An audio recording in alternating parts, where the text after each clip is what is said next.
Give me my theme music!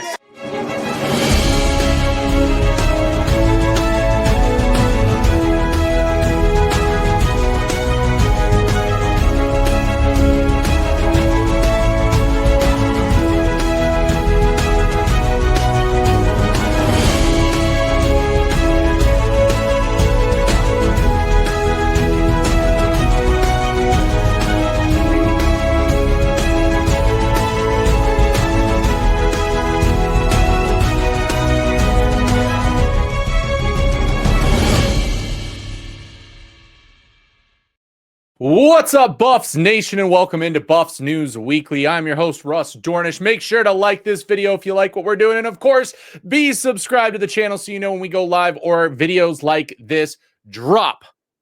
Now, for today's video, we're going to be discussing the massive recruiting weekend that Colorado is about to have, as Colorado has confirmed 2 transfer portal visits to the program this weekend. Guys that are going to be big-time impact players and must-gets for Colorado. Guys who some people in our chats have said we had no chance at getting, and yet here we are. They are in Boulder as we speak, ready to go for the weekend. The 2 players that are coming in are Memphis's Xavier Hill, the guard/tackle who just entered the portal yesterday, is already in Boulder as of yesterday and will be there for the weekend visiting the Buffs alongside, of course, Campbell University wide receiver Sincere Brown, the tall, lengthy, fast receiver who's looking to join an already pretty loaded wide receiver room at Colorado. Now, I want to break down a little bit more about each in case you missed my stream earlier on this week. When Xavier Hill hit the portal, I actually did a little bit of a breakdown looking over his PFF grades, and boy, was he good. That was when a lot of people in the chat said we had no chance at him, especially the non-Buffs fans who said there's no way he's going to get paid a lot of money to go elsewhere. Those grades are not going to be able to come to Colorado because of how good he actually is.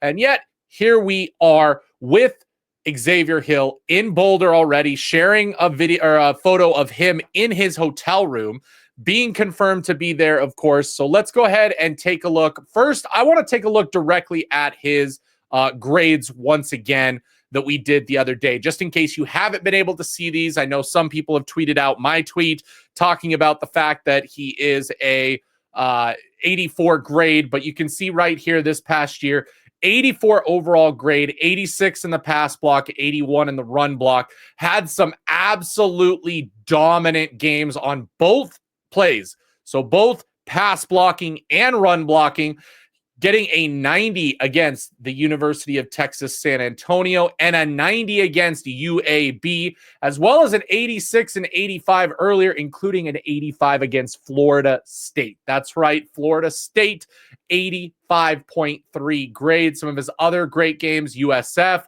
North Texas.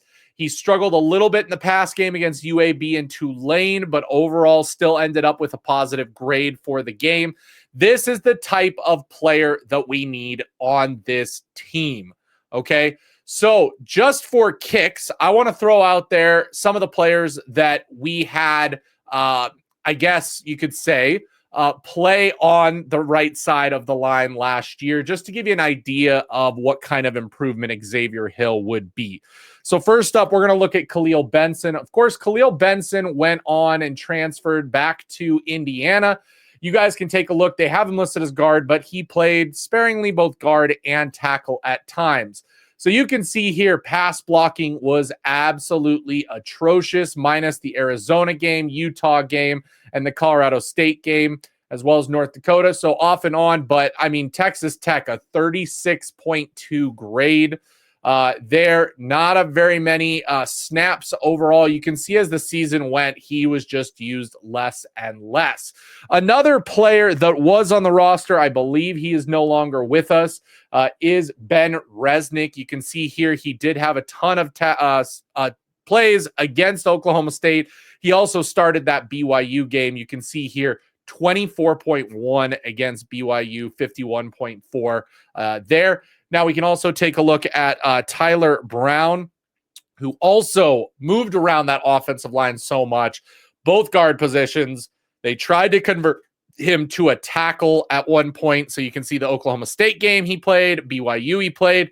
Same results, better than what Benson and Resnick did at times, but you can see 35, 40, 24. Overall grade 57.5.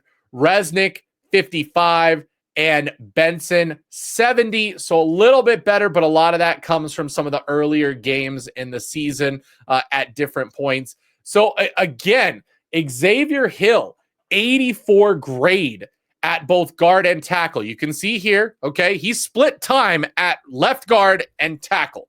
Now, we right now have Zy Chrysler at left tackle next to Jordan Seaton. I don't think we change that up unless he goes right guard, but still, I think that we are looking at Xavier Hill for not only his ability to potentially play that right tackle, but for his versatility and ability to play both guard and tackle, which is what we desperately need just in case one of those doesn't work out. This is some amazing depth to have, and he could start at any position there for Colorado. So you can see he ended the season 4 games at right tackle, 6 games at right tackle, looks like 7, 8 games at guard. And look, West Virginia is one of the teams in the Big 12. He ended with a 75.3, 70 pass, 74 run block.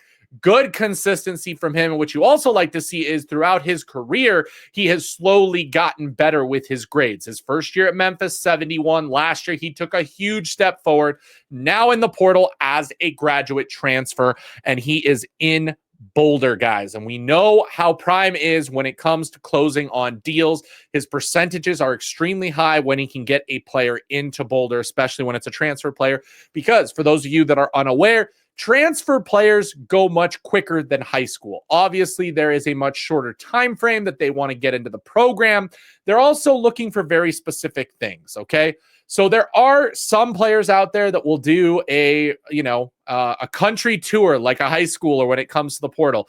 There's also a lot of portal players that know exactly where they want to go and they go directly there. The fact that Xavier Hill entered the portal and then went to Boulder literally hours later once it became public shows you that he has probably been in contact with the Colorado coaching staff and knows exactly where he wants to go. The fact that he is already in Boulder right after he officially entered the portal tells me everything I need to know. I'm going to say that I think by the end of the weekend, we get a commitment from Xavier Hill.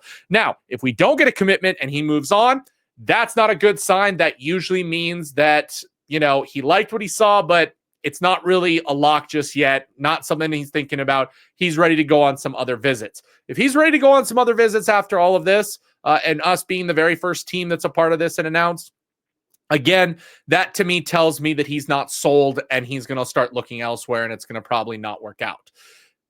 That's how it works with the transfer portal. I talked about it in the winter transfer portal. If a player leaves without committing, it most likely means they're not going to commit. And we saw that a couple times in the winter when players did leave. Otherwise, what we usually saw was a couple days after the visit, the commitment went through for the transfer player.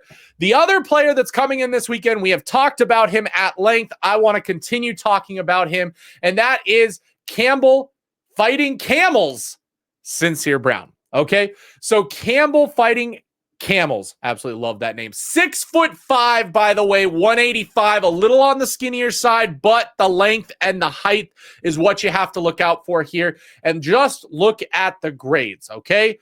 Green. Started to tail off at the end of the year. Not so great against Delaware Towson. We do play Delaware this year, so something interesting to see. You guys can see as the total numbers that he had as far as plays go, but what he was able to do this past year absolutely exploded onto the scene with a 77 overall grade, 80.2 pass rating, and his run block, okay, serviceable out of 50. That's not going to be what his main goal here is going to be, but you can see what he was able to accomplish there. Once he got full time, mind you, he went to USF his first couple of years down here, only saw a couple of plays. So my guess is Sincere Brown has either 1 or 2 years of eligibility left. Again, who knows? I had a conversation online on Twitter with Brian Howell from of course, covers the Buffs. And we were wondering how a player like Eddie Lampkin, for those of you who don't know, ex-CU Buff basketball player, he's transferring to his fourth school. He's been in college for 7 years. We're wondering, where is he getting this eligibility? For some reason, something's going on that's allowing him to have that eligibility. Who knows? My guess is that Sincere Brown has still 2 years of eligibility, and it even says that his draft eligibility year isn't even until next year. That would be his junior year. So a little confused on all of that, on how that works. So many people can try and explain it. We honestly don't know how eligibility works, if we're all being honest. So Sincere Brown, 1 solid year, 1 full-time year of playing, did some unbelievable stuff. I want to highlight, by the way, his tape, because that is where I think on receivers, the tape is going to show you a lot more than it is on, say, an Xavier Hill, the lineman.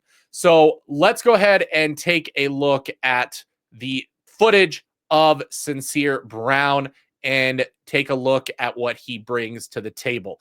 So here we go. This is some of the footage of him and Campbell this past year. I mean, the guy is shifty, fast, lengthy, tall. He is everything you want in a receiver. He has the ability to absolutely dominate. Came on this year. I know it was a lower level overall, but the acceleration is there. The agility is there. His pass catching ability, catching it at the high point, but playmaking, I mean, just with that length is just absolutely insane, guys. This is the type of player you want on this roster. To pair him with a guy like an Omarion Miller. Omarion Miller is good because he is very similar to what you were seeing with Sincere Brown. Both tall, great catching abilities, great shiftiness and agility, the ability to stretch a play. I mean, this reminds me of Omarion Miller's USC tape when he took over that game. You know, just the ability to high point, the ability to fight for the ball, the ability to go up and just catch those jump balls and bring it down. Absolutely unbelievable stuff from him.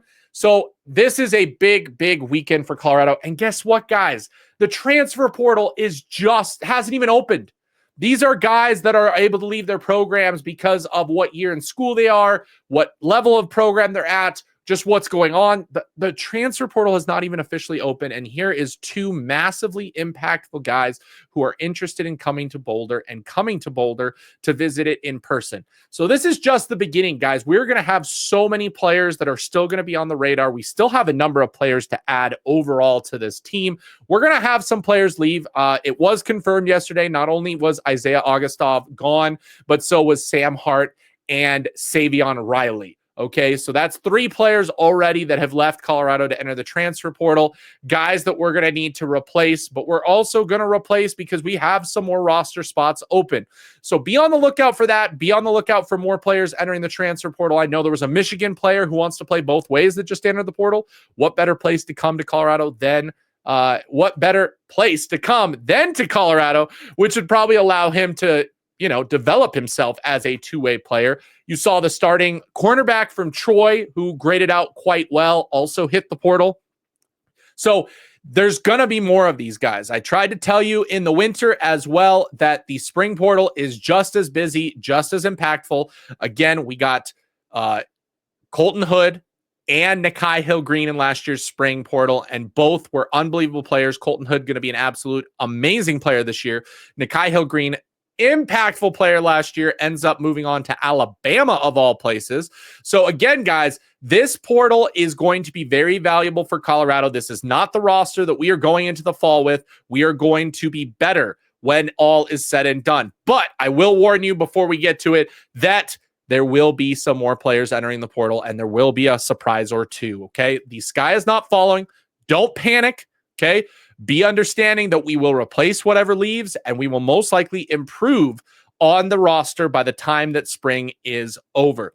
We've got a little over a week till the spring game. Portal opening up next week as well. So be on the lookout for more news and breaking news directly from here. For Buffs News Weekly, I'm your host, Russ Dornish. As always, Sko Buffs.